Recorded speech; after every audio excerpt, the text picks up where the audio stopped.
Hello everyone. We are discussing beneficial and harmful activities of microorganisms. In previous lectures, we have discussed some beneficial activities of microorganisms. Organisms are present everywhere in the environment. So as they have some beneficial activities, at the same time they are also supposed to have some harmful activities too. So what are those harmful activities? Let's discuss in this particular lecture. So the point is harmful activities of microorganisms. Okay, first and the most important thing, that is the pathogenicity. Pathogenic bacteria, not only bacteria but fungi, viruses, etc., etc. So instead of calling pathogenic bacteria, let us call it as pathogenic organisms. Okay, so pathogenic organisms म्हणजे काय? The pathogen म्हणजे the organism which causes a disease. जो disease causing organism आहे त्याला आपण काय म्हणतो? Pathogen म्हणत असतो. मग असे variety of large number of organisms are there which causes diseases, not only in human being but also in some other animals, in disease to plants also. So असे जे सगळे ऑर्गॅनिझम्स आहेत those are considered to be pathogenic organisms. Okay, so pathogenic organisms means disease causing organisms. Mostly there are 5 types of organisms we all know. या 5 पैकी अलगी जर सोडला तर बाकी सगळे जे ऑर्गॅनिझम्स आहेत they are responsible for causing diseases. Okay, example आता बॅक्टेरिया म्हटला तर Salmonella typhi. Salmonella typhi it is a bacterium and it causes typhoid. Typhoid हा ह्युमन डिसीज आहे. So Salmonella typhi causes typhoid. Similarly another bacterium Vibrio cholerae. Vibrio cholerae it causes cholera disease. हे तुम्हाला माहिती असेल काही diseases आहेत. Vibrio cholerae causes cholera disease. Or one more organism called as Proteus vulgaris. Proteus vulgaris. Now this Proteus vulgaris it causes urinary tract infection. UTI, urinary tract infection. So Salmonella typhi causes typhoid, Vibrio cholerae causes cholera disease, Proteus vulgaris causes urinary tract infection. Some other organisms like Treponema pallidum causes syphilis, Clostridium perfringens causes gas gangrene. So large number of bacteria which causes infection, diseases in human beings. Okay, त्यांना आपण काय म्हणतो? Pathogenic bacteria. पण बॅक्टेरियाच नाही तर काही viruses सुद्धा असतात. एक्झाम्पल टोबॅको मोझाईक व्हायरस असेल किंवा cauliflower mosaic virus. So tobacco mosaic virus. आता हा जो व्हायरस आहे हा कुणाला इन्फेक्ट कॉज करतो किंवा इन्फेक्शन करतो? तर tobacco plant or all the plant from Solanaceae family. तर सोलॅनेसी फॅमिलीमध्ये जेवढे काही प्लांट्स आहेत त्यांच्यामध्ये tobacco mosaic virus infection cause करतो. So tobacco mosaic virus it is a pathogenic. Human बीइंगचं म्हणाल तर अनेक व्हायरस आहेत. पोलिओ व्हायरस असेल, HIV व्हायरस असेल किंवा द मोस्ट इम्पॉर्टंट कोविड-19 हा सुद्धा व्हायरस आहे. कोविड-19 त्याला आपण SARS-CoV-19 किंवा SARS-CoV-2 असं म्हणतो आपण. सो हा जो व्हायरस आहे ह्युमन बीइंगमध्ये कोरोना किंवा ज्याला आपण फ्लू म्हणतो तो डिसीज कॉज करतो. कोविड-19 डिसीजच्या नाव आहे कोविड-19 कॉज करतो. सो कोविड-19 कॉज करणार असेल किंवा ह्युमन बीइंगमध्ये हार्पेस व्हायरसेस आहेत, हेपॅटायटिस व्हायरस आहेत, काही व्हायरस कॅन्सर कॉज करतात, SV40 virus. So all these viruses are pathogenic. So example human बीइंगचं म्हणाल तर HIV व्हायरस आहे, पोलिओ व्हायरस आहे, मोस्ट रिसेंट म्हणाल तर SARS-CoV-2. SARS-CoV-2 हा एक आहे मोस्ट रिसेंटमध्ये. या व्यतिरिक्त बरेच असे व्हायरस असतात की जे ह्युमन बीइंगमध्ये इन्फेक्शन कॉज करतात.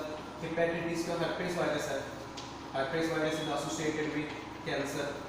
Hepatitis virus is also associated with the hepatocellular carcinoma म्हणजे लिव्हर कॅन्सर.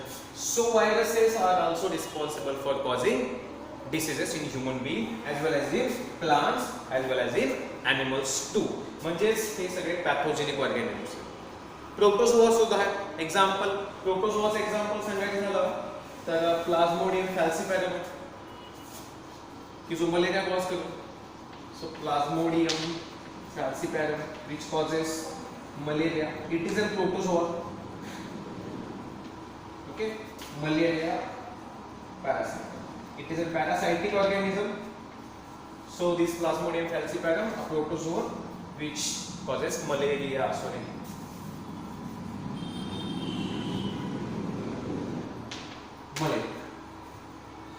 प्रोटोझोआ. फंगस सुद्धा आहे. फंगस काही जे आपले स्किन डिसऑर्डर्स, डर्मॅटोमध्ये स्किन रिलेटेड डिसीजेस कॉज करतात काही फंगस, आणि काही फंगस हे फूड पॉइझनिंग सुद्धा कॉज करतात. So large number of organisms are there which causes diseases in human being, in animals, in birds as well as in plants. Birds मध्ये सुद्धा infection cause करणारे व्हायरस आहेत, turkey haemorrhagic virus. So अशा प्रकारचे pathogenic organisms आहेत. So it is suppose to be harmful for living things.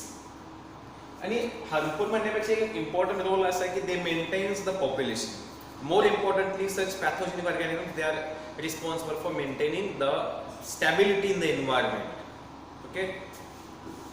So harmful or pathogenic organisms, they decide this. As organisms are responsible for increasing the soil fertility, at the same time they are also responsible for decreasing or reducing the soil fertility. Organisms, they are also responsible for reducing soil fertility.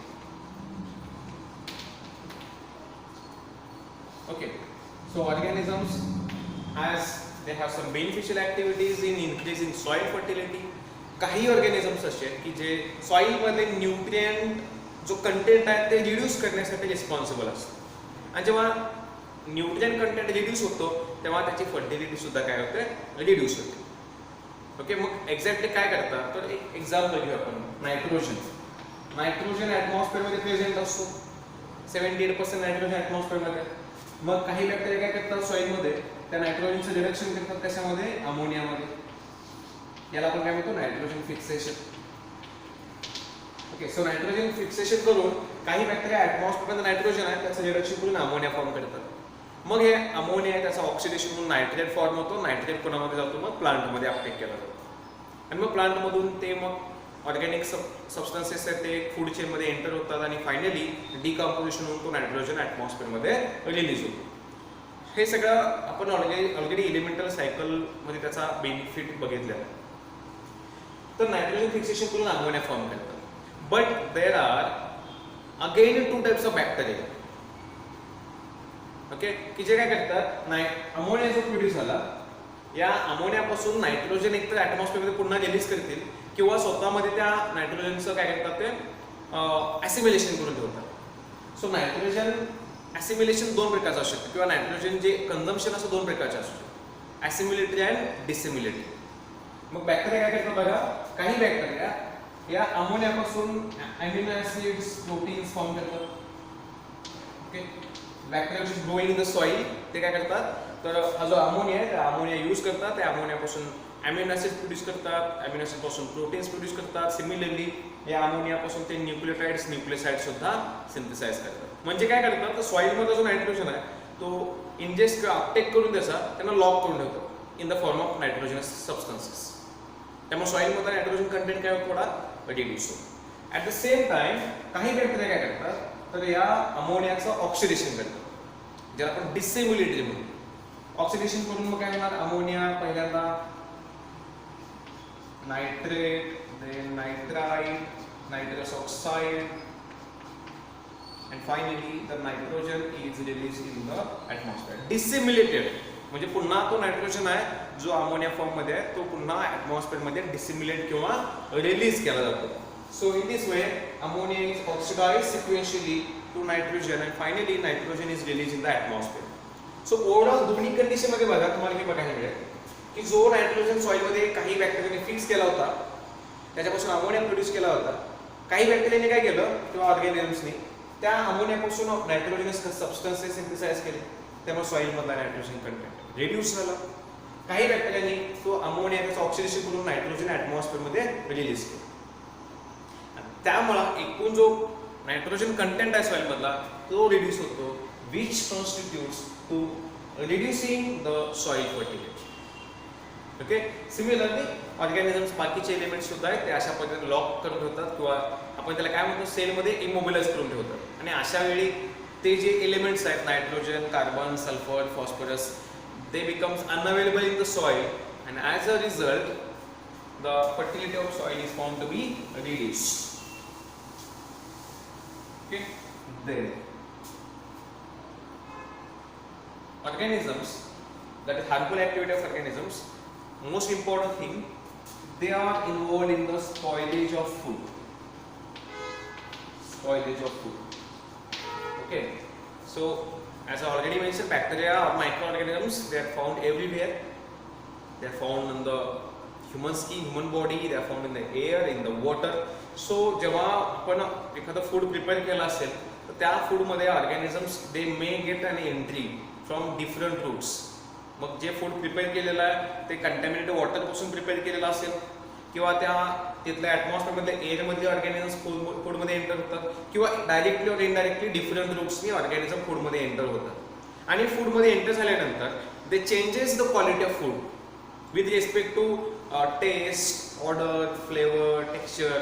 ते या सगळ्या characters त्या फूडचे काय करतात, alter करतात. Okay. आपण एखादं food consume करताना proper taste, proper flavour, proper त्याला ॲरोमा असावा लागतो, टेक्स्चर असावं लागतं, टेस्ट असावं लागते. या सगळ्या गोष्टी महत्त्वाच्या. पण जेव्हा ऑर्गॅनिझम्स त्याच्यामध्ये ग्रो होतात दे अल्टर्स दीज प्रॉपर्टीज. आणि जेव्हा या प्रॉपर्टीज सगळ्या अल्टर होतात तेव्हा आपण त्याला काय म्हणतो, spoilage of food. So as micro organisms they enters the food, they produces variety of metabolic products. म्हणजे ते काही बॅक्टेरिया ऍसिड प्रोड्यूस करतात, काही बॅक्टेरिया डिफरंट टाईपचे गॅसेस प्रोड्यूस करतात. And because of which the quality of food is found to be changed. And that is called as spoilage of food. Okay, so organisms are involved in the spoilage of food. म्हणजे example समजा milk असेल, आपण घरी observe करतो की milk आहे आणि आपण ते असंच ओपन ठेवलं, एक समजा आपण 12 तासांसाठी ओपन ठेवलं, we will find the spoilage of that milk. का? कारण त्या कंटेनरमध्ये ऑर्गॅनिझम्स असतील, एअरमध्ये ऑर्गॅनिझम्स असतील, they start growing in the milk and they causes the spoilage. So कोणतंही फूड असेल जर आपण ते प्रॉपर कुक केलं नसेल तर अशा वेळी त्या फूडमध्ये ऑर्गॅनिझम्स ग्रो होतात, मल्टिप्लाय होतात आणि ते alters the quality and that is called spoilage of food. Most commonly found organisms are that is Streptococcus, जे फूड स्पॉइलेज कॉज करतात. स्ट्रेप्टोकोकस आहे, Lactobacillus, Leuconostoc species, Macrococcus species. So these are some examples of organisms. या व्यतिरिक्त अजून बरेच organisms आहेत की जे फूड स्पॉइलेज कॉज करतात. These are some representative organisms or commonly found organisms. So Streptococcus, Micrococcus, Lactobacillus, Leuconostoc, these are the spoilage causing organisms. They causes the spoilage of food. Clear? Good. Then next.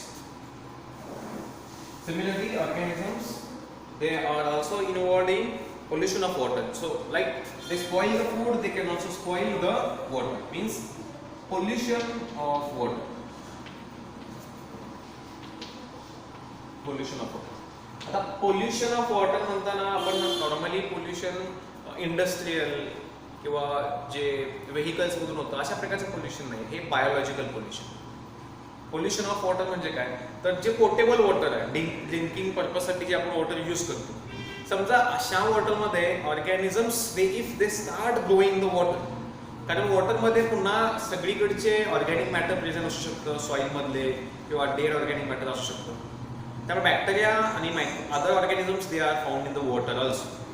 So if suppose the water is use for drinking purpose and in that water microbes they start growing, then they will again release some toxins, some enzymes, hydrolytic enzymes and other substances की ज्यामुळे जेव्हा ते water एखादा healthy person consume करणार आहे, drink करणार आहे, that time the person might suffer from diseases. So असे जे bacteria, pathogenic bacteria which grows and spoil the quality of water, that those are supposed to be the pollutants of water. त्यांना आपण काय म्हणतो, वॉटरचे पोल्युटंट्स. Okay. Commonly जे वॉटरमधून spread होणारे organisms कोणते कोणते असतात, तर साल्मोनेला टायफी जो वॉटरमधून स्प्रेड होतो आणि फिकली कंटॅमिनेटेड वॉटर असतं. फिकस म्हणजे जेव्हा एखाद्या पर्सनला टायफॉइड झाला असेल आणि त्या टायफॉइड पेशंटचं जर फेसस आहे, suppose it is mix in the water, then it may transmit the large number of salmonella organisms. Salmonella typhi. Okay. Similarly, Shigella organisms. Like this, many other organisms are also responsible for changing the quality of water. So that is a pollution of water caused by microorganisms. So pathogenic organisms, if they are mixed in the water, that water is supposed to be unsafe for drinking purpose. Okay. Then final one more, that is some organisms are responsible for premature abortion. Premature abortion in some animals. Okay. Premature abortion in animals like goat, sheep. Okay. So as well as in some other cattle जे आहेत. So cattle असेल, goat असेल, sheep असेल, यांच्यामध्ये abortion cause करण्यासाठी, premature abortion cause करण्यासाठी some species of salmonella are responsible. So some species of salmonella, they are responsible for causing the abortion in such domestic animals, sheep, goat or other cattle. So salmonella species, it's not a salmonella typhi. Okay, it's a salmonella, other species of salmonella which are responsible for such kind of complications in the animals, domestic animals. Final, that is, actually it is not an harmful activity of organism, but it is a human purpose, that is biowar, biological war. So biological war आपल्याला माहिती आहे की जेव्हा एखादी country दुसऱ्या कंट्रीमध्ये काही pathogenic organisms release करते. Okay. So that is called as biological war. सो या बायोलॉजिकल वॉर मध्ये कोणत्याही प्रकारचे वेपन्स यूज केले जात नाही, तर मायक्रोब्स, पॅथोजेनिक ऑर्गॅनिझम्स यूज केले जातात आणि असे पॅथोजेनिक ऑर्गॅनिझम्स त्या स्पेसिफिक कंट्रीमध्ये किंवा त्या एरियामध्ये रिलीज केले जातात आणि मग तिथली पॉप्युलेशन आहे they suffers from serious diseases. So such biological war, आणि त्याच्यामध्ये जे एजंट्स यूज केले जातात त्यांना आपण बायो वेपन म्हणतो. Those are called as bio weapon. म्हणजे ultimately these are organisms, micro organisms, ज्यांना आपण बायो वेपन म्हणतो. So microorganisms are used as a bio weapon, and these organisms are responsible for causing diseases in that particular population. Example, poliomyelitis virus हा commonly used, हा use केला गेला आहे पूर्वी. poliomyelitis virus किंवा tuberculosis बॅक्टेरिया आहे, Mycobacterium tuberculosis. So असे काही पॅथोजेनिक ऑर्गॅनिझम्स आहेत की जे बायो वेपन म्हणून यूज केले जातात. So these are some harmful activities of microorganisms. So organisms are pathogenic, they reduces the soil fertility, causes spoilage of food, causes pollution in the water, they causes premature abortion in some animals, as well as they are also used as a bioweapon during the bio war. Okay, so we have completed the beneficial as well as harmful activities of microorganisms.